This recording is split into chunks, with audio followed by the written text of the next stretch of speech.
Before we get rolling, let me know in the comments where you're watching from and hit like if you've ever dealt with a neighbor who made you want to build a moat around your house.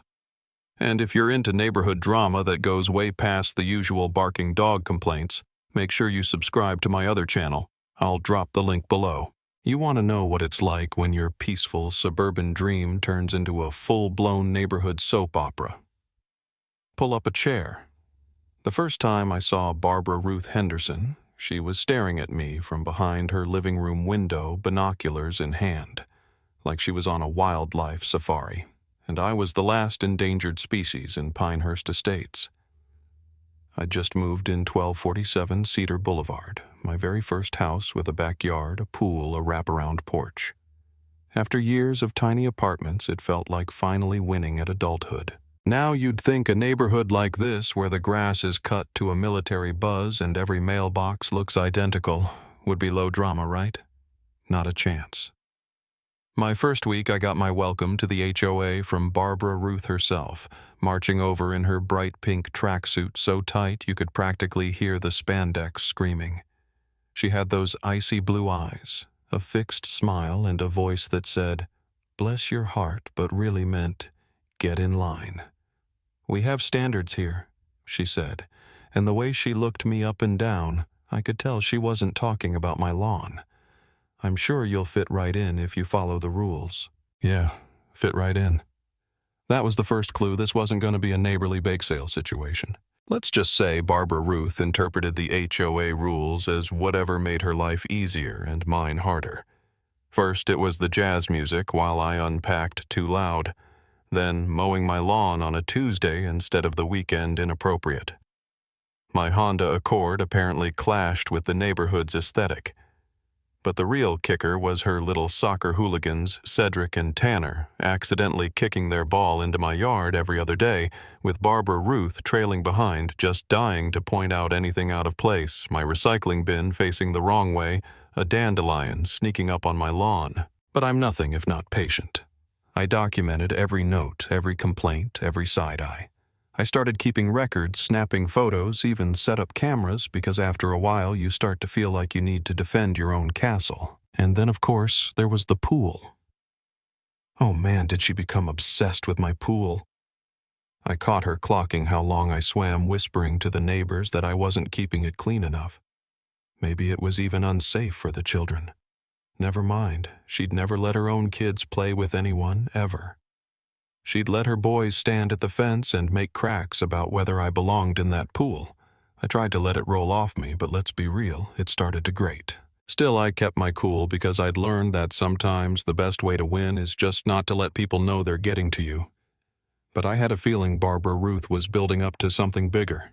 It all blew up one Saturday morning when I decided to drain and clean the pool, nothing out of the ordinary, just routine stuff done by the book. Barbara Ruth must have heard the pump humming because soon she was out there on her phone, her voice shrill enough to set off car alarms 3 streets over. I heard words like hazard and illegal dumping, and I knew she was calling the city or maybe even the cops. I'd already checked with the city, of course. What I was doing was totally legal, but this woman was relentless.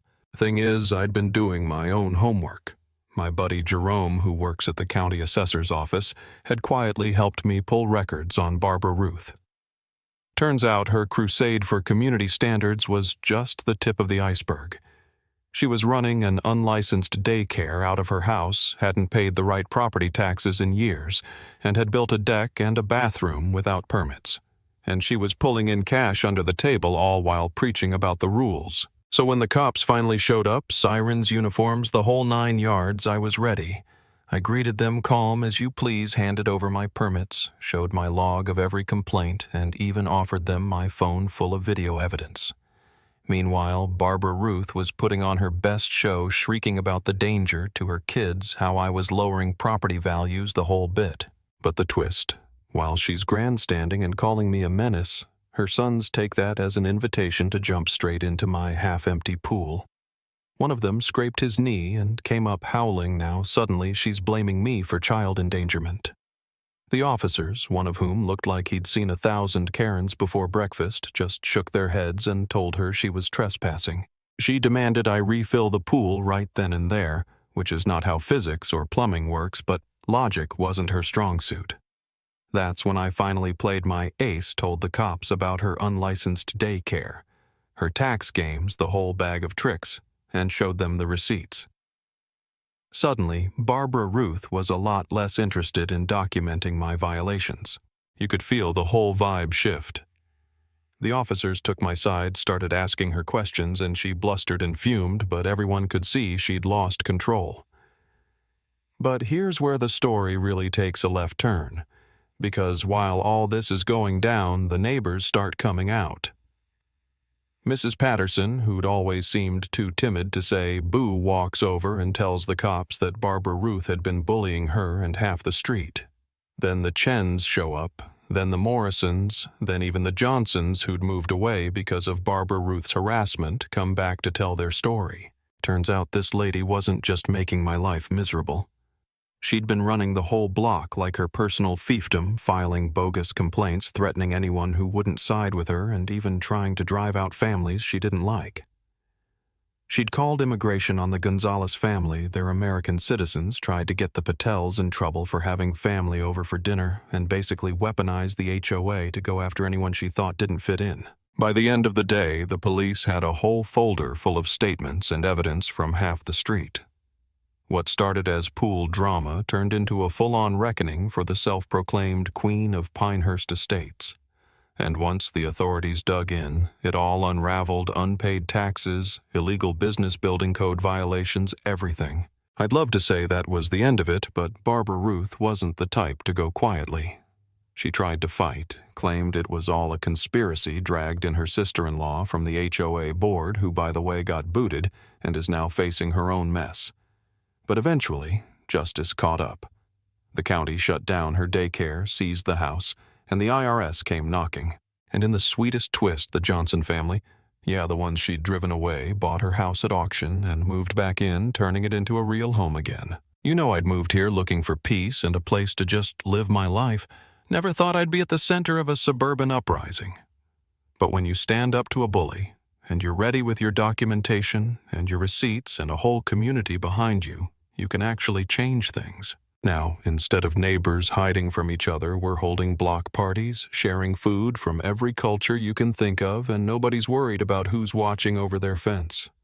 The pool that Barbara Ruth tried to use against me is now where all the kids play, no matter where their parents are from. Sometimes the best revenge isn't just winning, it's making a place better than it was before, so nobody else has to fight the same battle. The old queen is gone, and Pinehurst Estates finally feels like home for everyone. So tell me down below, what would you have done in my shoes?